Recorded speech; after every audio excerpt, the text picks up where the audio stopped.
Assalamu alaikum wa rahmatullahi wa barakatuh, chers frères et chères sœurs en islam, au nom d'Allah, le tout miséricordieux, le très miséricordieux. Chers frères et sœurs, chaque interaction dans notre vie est une opportunité d'observer et de comprendre la sagesse divine. Aujourd'hui, nous explorerons un sujet délicat mais crucial. Comment reconnaître et se protéger des manifestations de l'envie et de la tromperie dans nos relations. Ces émotions, bien que souvent invisibles, peuvent éroder nos liens et nuire à notre foi si nous n'y prêtons pas attention. Écoutons ensemble les enseignements d'Allah et du prophète, paix et bénédiction sur lui, pour nous guider dans cette quête. Avant de commencer cette vidéo, n'oubliez pas de liker cette vidéo, car cela nous donne beaucoup de force pour continuer à partager de contenus bénéfiques. Et je vous invite à vous abonner à notre chaîne et d'activer la cloche de notification pour rester informé de nos prochaines publications sur la foi islamique. Merci et bonne vidéo. Ne pas craindre le jugement des autres, une libération spirituelle. Imaginez un instant. Vous vous tenez sur le point de faire une action vertueuse, mais une pensée surgit. Que diront les autres? Vont-ils se moquer? Vont-ils juger? Ces pensées, bien que subtiles, paralysent et nous éloignent de ce que notre âme désire réellement accomplir. Pourtant, Allah nous rappelle dans le Coran, « Est-ce d'Allah qu'ils craignent? Ou craignent-ils les hommes ?» Sourate An-Nisa, 477. Ces mots résonnent comme un appel direct à nos cœurs, un rappel qu'aucun jugement humain ne doit surpasser la quête de la satisfaction d'Allah. Le poids du regard des autres. La peur du jugement est une prison invisible.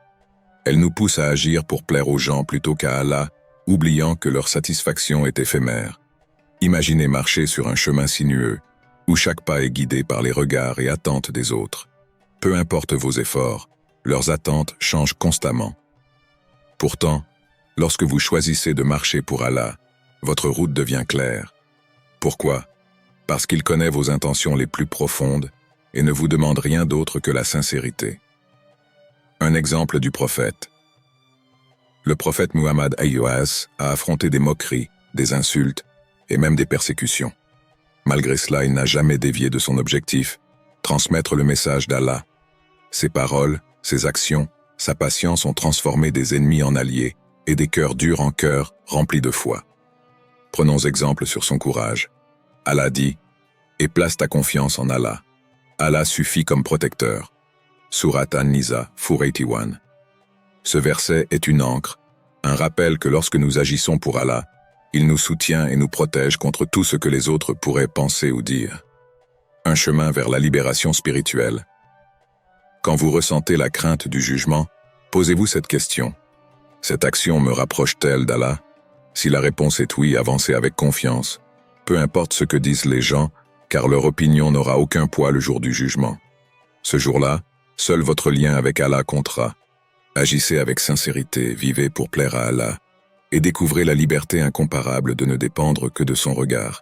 Cultivez la conscience dans la prière, l'art de se reconnecter à Allah. La prière est le souffle de l'âme, le rendez-vous intime entre le serviteur et son créateur. Pourtant, combien de fois nos pensées se dispersent-elles? Nous récitons les mots, mais notre cœur est ailleurs, captif de préoccupations terrestres. Allah, dans sa sagesse, nous invite à nous recentrer et accomplit la prière pour te souvenir de moi. Sourate Taha, 20h14. Ces paroles nous rappellent que chaque prière est une opportunité d'éteindre le bruit du monde et de plonger dans le calme de sa présence. La prière, un sanctuaire intérieur. La prière n'est pas qu'un rituel physique, elle est un acte de l'âme. Lorsque nous nous tenons debout devant Allah, c'est un moment où les murs du quotidien disparaissent, laissant place à une connexion spirituelle pure. Pourtant, maintenir cette connexion exige de l'effort. Nos pensées vagabondent, attirées par des soucis et des distractions. Que faire pour cultiver une prière consciente et pleine de sens? La pratique de la muraqaba, une clé vers la sérénité. Muraqaba signifie littéralement surveillance, mais dans le contexte spirituel, il s'agit d'une contemplation des noms et attributs d'Allah. Pensez à Al-Nour, la lumière. Lorsque vous ressentez des ténèbres dans votre cœur, tristesse, peur, doute, concentrez-vous sur ce nom. Réfléchissez. Allah est la lumière qui éclaire mon chemin, la source de tout réconfort. Cette méditation apaise l'esprit et réoriente votre cœur vers la confiance et la sérénité. Un autre attribut puissant est Ar-Rahman, le tout miséricordieux. Lorsque vous ressentez la fatigue ou l'épuisement, rappelez-vous sa miséricorde infinie qui embrasse toute la création. Vous réalisez alors que vous n'êtes jamais seul, car Allah veille toujours sur vous. Être présent dans chaque parole de la prière. Imaginez prononcer « Alhamdulillahi Rabbil Alamin », louange à Allah, Seigneur des mondes, en ressentant profondément la gratitude pour tout ce qu'il vous offre. Chaque mot devient une porte vers une réflexion. Pourquoi suis-je reconnaissant aujourd'hui? En cultivant cette conscience, la prière devient plus qu'une obligation. Elle se transforme en un acte d'amour et de dévotion. Allah dit dans le Coran, « Les croyants sont certes ceux qui, lorsqu'on mentionne Allah, ont les cœurs emplis de crainte, et lorsqu'on leur récite ces versets, cela renforce leur foi. » Sourate Al-Anfal 8.2. Cette intensité spirituelle, vous pouvez la ressentir si vous vous immergez pleinement dans chaque moment de la prière. Une discipline quotidienne pour un esprit apaisé. La prière consciente demande de la pratique. Avant chaque prière, prenez une minute pour vous asseoir en silence. Répétez un dhikr comme Subhanallah ou Astaghfirullah pour calmer vos pensées. Ensuite, entrez dans la prière avec l'intention ferme de vous connecter à Allah. Ces moments sanctifiés deviennent alors des oasis de paix dans une vie souvent tumultueuse. Ils purifient votre esprit, éclairent votre chemin et renforcent votre foi. Approchez-vous de votre Seigneur avec amour et intention, et laissez votre prière devenir une lumière qui éclaire chaque aspect de votre vie. Voici une version développée de la section « Cherchez la connaissance », dans un style inspirant et engageant. Cherchez la connaissance, la lumière qui guide les croyants. Imaginez-vous dans une pièce plongée dans l'obscurité totale. Chaque fois que vous allumez une lumière, même minuscule, cette lumière défie et disperse l'obscurité. La quête du savoir dans l'islam est semblable à cette lumière. Elle éclaire non seulement notre esprit, mais aussi notre cœur. Le prophète Qiyy a dit « La quête du savoir est une obligation pour tout musulman. » Sunan Ibn Majah. Ces mots, simples mais puissants, nous rappellent que l'apprentissage est un pilier de notre foi, une voie qui mène à la compréhension, à la guidance et à la paix intérieure. Le savoir, un remède contre les doutes. L'ignorance est une source majeure de confusion et de malentendus. Lorsqu'on ignore les vérités divines, notre esprit est facilement envahi par des doutes et des pensées négatives. Le Coran est clair à ce sujet. Sont-ils égaux, ceux qui savent et ceux qui ne savent pas? Sourate Az-Zumar 13:6 Noah. La connaissance nous libère de cette confusion et nous permet de voir les choses sous une lumière nouvelle. Prenons un exemple simple. Combien de fois des idées fausses sur notre foi nous éloignent-elles des pratiques correctes? En recherchant la connaissance, nous transformons ces zones d'ombre en vérités éclairées, renforçant notre foi et notre confiance en Allah. Les bienfaits de l'introspection, se redécouvrir à travers Allah. L'introspection ne se limite pas à évaluer ce que nous faisons.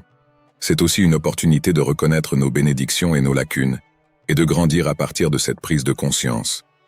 Allah dit, certes, Allah ne modifie point l'état d'un peuple tant qu'il ne modifie pas ce qui est en eux-mêmes. Sourate Ar-Ra'd 13:11. Ce verset souligne que le changement véritable commence par une honnête évaluation de soi. Lorsque vous prenez le temps d'examiner vos émotions, vos pensées et vos intentions, vous développez une clarté spirituelle. Cette clarté vous permet de reconnaître vos peurs, vos espoirs, et de vous recentrer sur ce qui est important. Plaire à Allah et vivre en harmonie avec sa guidance. Comment intégrer l'introspection dans la vie quotidienne? Pratiquer l'introspection demande de la discipline et de la régularité. Voici quelques conseils pour commencer. Après chaque prière, prenez 2 minutes pour réfléchir à ce que vous ressentez et aux intentions derrière vos actions. Tenez un journal spirituel où vous notez vos réflexions quotidiennes, vos progrès et les bénédictions que vous remarquez. Récitez des dhikrs tels que Astaghfirullah ou Subhanallah en méditant sur leur signification. Cela apaise l'esprit et oriente vos pensées vers Allah. Prenez un moment de solitude, même quelques minutes, pour respirer profondément et parler à Allah, en lui confiant vos émotions et vos questionnements. Un chemin vers la paix intérieure. L'introspection est une lumière qui éclaire le chemin de l'âme. Elle nous invite à être honnêtes avec nous-mêmes, à aligner nos intentions avec les enseignements d'Allah et à grandir en tant que croyants. En pratiquant cette habitude, nous apaisons nos craintes renforçons notre foi et découvrons une paix intérieure durable. Alors chaque jour, offrez-vous ce moment de silence. Posez votre main sur votre cœur, fermez les yeux et demandez à Allah « Guide-moi, purifie-moi et fais de moi une lumière pour les autres ». Vous constaterez que ce voyage vers vous-même est, en réalité, un voyage vers lui. Voici une version développée et captivante de la section « Prendre en charge ses défis avec foi ». Prendre en charge ses défis avec foi, un acte de courage et de soumission. La vie est une série de défis, parfois petits et gérables, d'autres fois écrasants et imprévus.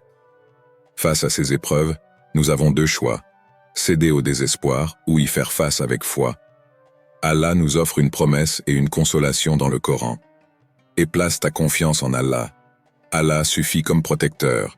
Sourate An-Nisa 481. Ces mots puissants ne sont pas seulement une déclaration, mais un appel à l'action, une invitation à croire que nous ne sommes jamais seuls dans nos luttes. Les épreuves, une opportunité déguisée. Dans les moments de difficulté, il est naturel de se sentir accablé. Cependant, ces épreuves ne sont pas des punitions, mais des opportunités qu'Allah place sur notre chemin. Il dit, certes, avec la difficulté, il y a une facilité. Sourate Ash-Shar 94, 6. Chaque défi porte en lui une leçon, une chance de grandir, de se rapprocher de lui et de renforcer notre résilience spirituelle. Imaginez un voyageur perdu dans le désert. Le soleil brûle, l'eau se fait rare, mais chaque pas qu'il fait le rapproche d'une oasis. De même, chaque effort que nous faisons pour affronter nos difficultés nous rapproche de la facilité promise par Allah. L'importance de l'action et de la foi combinées. Placer sa confiance en Allah, tawakkul, ne signifie pas rester passif face aux défis. C'est un équilibre subtil entre action et soumission. Prenons l'exemple du prophète Muhammad. Lorsqu'il migra de la Mecque à Médine pour échapper aux persécutions, il prit toutes les précautions possibles. Il planifia soigneusement son trajet, choisit un guide expérimenté et trouva refuge dans une grotte. Cependant, au fond de son cœur, il avait une confiance totale en Allah pour le protéger. Cela nous enseigne une vérité fondamentale. Allah attend de nous que nous agissions avec les moyens qu'il nous a donnés, tout en nous remettant entièrement à sa sagesse pour le résultat. Comme le dit le prophète, attache ton chameau et mets ta confiance en Allah. At-Tirmidhi. Comment faire face aux défis avec foi et détermination? Faites preuve de patience et de persévérance. Rappelez-vous que la patience est une vertu qui mène au succès. Ô vous qui croyez, soyez endurants, rivalisez d'endurance et craignez Allah, afin que vous réussissiez. Sourate Al-Imran 3200. Utilisez les ressources qu'Allah vous a accordées. Réfléchissez, planifiez et agissez en utilisant votre intelligence, vos compétences et les bénédictions qu'Allah vous a confiées. Priez et invoquez Allah sincèrement. La prière n'est pas seulement une demande d'aide, mais aussi une force qui nourrit le cœur et apaise l'esprit. Entourez-vous de soutien. Cherchez l'appui de votre communauté ou de proches pour partager vos fardeaux et trouver des solutions ensemble. Le courage d'avancer malgré les obstacles. Lorsque vous vous tenez face à une difficulté, dites-vous ceci. Allah est avec moi. Si je fais de mon mieux, il ne m'abandonnera pas. Ce rappel transforme la peur en espoir et le désespoir en force. Les efforts que nous faisons, soutenus par notre foi en Allah, sont un témoignage de notre confiance en lui et un moyen de nous rapprocher de sa miséricorde. Allah dit, « Et quiconque place sa confiance en Allah, il lui suffit. » Sourate At-Talaq 65.3. Ces mots sont une promesse divine. Ils nous rappellent que même si nos capacités sont limitées, l'aide d'Allah est infinie. Alors avançons avec courage, sachant que chaque pas, chaque effort est vu et récompensé par lui. S'entourer de bonne compagnie. L'environnement social dans lequel nous évoluons joue un rôle déterminant dans la formation de nos pensées, de nos comportements et, inévitablement, de notre spiritualité. Nos relations agissent comme des miroirs, reflétant ce que nous choisissons de devenir. C'est pourquoi le choix de nos compagnons de vie est une décision qui transcende les simples affinités ou intérêts communs. Il s'agit d'une quête spirituelle. Le prophète Aham, avec sa sagesse inégalée, a affirmé « L'homme suit la religion de son ami, qu'il regarde donc qui il prend pour ami. » Sunan Abu Daoud. Cette déclaration met en lumière une vérité universelle. Ce que nous absorbons des autres finit par s'inscrire profondément dans nos âmes. La foi peut être renforcée ou affaiblie en fonction des personnes qui nous entourent. Une bonne compagnie ne se limite pas à des relations agréables. Elle consiste à s'entourer de personnes qui inspirent des actions vertueuses, des pensées nobles et une connexion constante avec Allah. Ces individus sont comme des lampes éclairant le chemin dans l'obscurité. Ils vous encouragent à prier, à jeûner et à vous éloigner des tentations du péché. Leur simple présence élève vos standards moraux et vous pousse à être une meilleure version de vous-même. Allah nous rappelle dans le Coran l'importance de choisir avec soin ceux avec qui nous partageons notre temps. Les amis proches ce jour-là seront ennemis les uns des autres, sauf les pieux. Surat Az-Zukhruf 43:67. Ce verset souligne que les relations ancrées dans la piété et l'amour d'Allah subsisteront, alors que celles basées sur des gains temporaires ou des plaisirs éphémères s'effondreront. Évitez ceux qui détournent vos pensées vers ce qui est futile ou vous incitent à négliger vos devoirs religieux. Ces relations, bien que parfois séduisantes, ne font que vider l'âme de sa sérénité. Prenez exemple sur les compagnons du prophète, qui incarnaient des modèles de soutien mutuel, d'encouragement et d'amour pour Allah. Ainsi, prenez le temps de réévaluer votre cercle social. Si vous aspirez à une vie qui rayonne de foi et d'action positive, cherchez des compagnons qui vous élèvent spirituellement. Ce choix, bien que difficile, est essentiel pour avancer sur le chemin droit et rapprocher votre cœur de celui qui mérite toute adoration. Clôturez la journée positivement. La fin d'une journée n'est pas seulement un moment de repos, mais une opportunité précieuse pour nourrir l'âme et approfondir sa connexion avec Allah.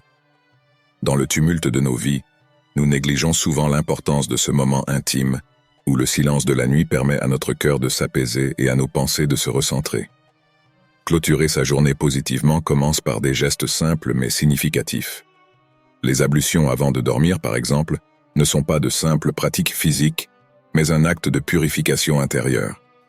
Le prophète As nous a enseigné « Quand tu vas te coucher, fais tes ablutions comme pour la prière, puis couche-toi sur ton côté droit. » Sahih al-Bukhari. Ce rituel apaise le corps et l'esprit, préparant l'âme à la sérénité du sommeil. Prendre un moment pour remercier Allah pour ses innombrables bienfaits est également essentiel. En réfléchissant à tout ce que nous avons reçu au cours de la journée, la santé, la subsistance, la sécurité, notre cœur s'emplit de gratitude. Allah nous rappelle dans le Coran « Si vous êtes reconnaissant, très certainement j'augmenterai mes bienfaits pour vous. » Surat Ibrahim 14:7. Cette promesse divine renforce l'importance de la gratitude dans nos vies et la bénédiction qui en découle. Avant de fermer les yeux, réciter des versets du Coran peut apaiser les inquiétudes et les pensées dispersées. Les mots d'Allah sont un baume pour l'âme, apportant paix et sécurité. Réciter la sourate Al-Mulk, par exemple, est une sunna recommandée pour chaque nuit. Comme le prophète Es l'a mentionné, il y a une sourate dans le Coran composée de 30 versets qui intercèdent pour un homme jusqu'à ce qu'il soit pardonné. Elle est la sourate La Royauté, Sunan Abu Daoud. Ces moments de spiritualité avant le sommeil transforment la fin de la journée en un acte d'adoration. Non seulement ils apaisent l'esprit, mais ils réorientent également nos pensées vers l'essentiel, notre lien avec Allah. Chaque nuit devient une occasion de repartir à zéro, avec un cœur reconnaissant et une foi renouvelée. En terminant chaque journée ainsi, nous semons les graines de la gratitude et de la sérénité dans nos vies, tout en renforçant notre lien avec celui qui est notre refuge dans cette vie et dans l'au-delà. Pratiquez le tawakkul. Le tawakkul, ou la confiance totale en Allah, est une clé essentielle pour trouver sérénité et équilibre dans nos vies. Trop souvent, nous nous laissons submerger par des préoccupations excessives, des plans infinis et des doutes sur ce que l'avenir nous réserve. Pourtant, le tawakkul nous enseigne une vérité profonde. Notre rôle est d'agir avec diligence, tout en laissant le résultat entre les mains d'Allah. Le tawakkul ne signifie pas abandonner nos responsabilités ou attendre passivement que les choses se réalisent. C'est une combinaison d'efforts et de foi. Comme l'a enseigné le prophète Boaz, attache d'abord ton chameau, puis place ta confiance en Allah. Sunan at-Tirmidhi. Cette parabole simple mais puissante illustre l'équilibre entre l'action humaine et la confiance divine. Nous devons faire de notre mieux tout en reconnaissant que c'est Allah qui contrôle l'issue de chaque situation. Le Coran nous assure, et quiconque place sa confiance en Allah, il lui suffit. Surat At-Talaq 65:3. Ces mots réconfortants nous rappellent que mettre notre foi en Allah, c'est reconnaître sa sagesse infinie et sa connaissance de ce qui est le mieux pour nous. Cette assurance libère l'âme de l'anxiété inutile, car nous savons que tout ce qui arrive est conforme à un plan divin, parfait et bienveillant. Le tawakkul est une pratique quotidienne qui transforme la manière dont nous faisons face aux défis. Lorsque des portes semblent se fermer, il nous rappelle que chaque difficulté cache une opportunité. Lorsque nous nous sentons dépassés, il nous invite à déposer nos fardeaux devant celui qui est Al-Wakil, le meilleur garant. Cette foi calme l'esprit et nous donne la force d'avancer avec courage, même dans l'incertitude. Apprenez à intégrer le tawakkul dans vos pensées et vos actions. Avant de prendre une décision, invoquez Allah par la prière d'istikhara, cherchant sa guidance. Lorsque vous êtes confronté à une épreuve, rappelez-vous que chaque difficulté a une issue. Car certes, avec la difficulté, il y a la facilité. Surat Ash-Shar 94, 6. Pratiquer le tawakkul, c'est cultiver une paix intérieure qui transcende les circonstances. C'est un rappel constant que nous ne sommes pas seuls dans nos luttes et que chaque moment de notre vie, même les plus difficiles, est sous le regard attentif et la miséricorde d'Allah. En vivant avec cette confiance, nous trouvons l'apaisement et la force nécessaires pour avancer avec foi et sérénité. Une prière, ô Allah, toi qui es Ar-Rahman et Ar-Rahim, apaise nos cœurs et nos esprits. Aide-nous à affronter nos défis avec patience et une foi inébranlable en toi. Accorde-nous la force d'endurer les épreuves avec sagesse et de toujours nous souvenir que tout ce que tu décrètes est pour notre bien. Guide-nous, ô Seigneur, vers des pensées positives qui élèvent nos âmes et éloigne-nous des distractions et des illusions de ce monde qui nous éloignent de toi. Remplis nos cœurs d'une gratitude sincère pour tes innombrables bienfaits, même ceux que nous ne percevons pas. Renforce notre tawakkul en toi, ô Al-Wakil, et fais de nous des serviteurs conscients, confiants et soumis à ton plan parfait. Permets-nous de trouver sérénité et quiétude dans nos prières, de ressentir la paix dans nos âmes et de marcher sur le chemin droit que tu as tracé pour nous. Ô Allah, pardonne nos faiblesses et comble nos lacunes. Fais de nos vies un reflet de ton amour et de ta miséricorde. Réunis-nous dans ton pardon et accorde-nous la satisfaction dans cette vie et dans l'au-delà. Amin.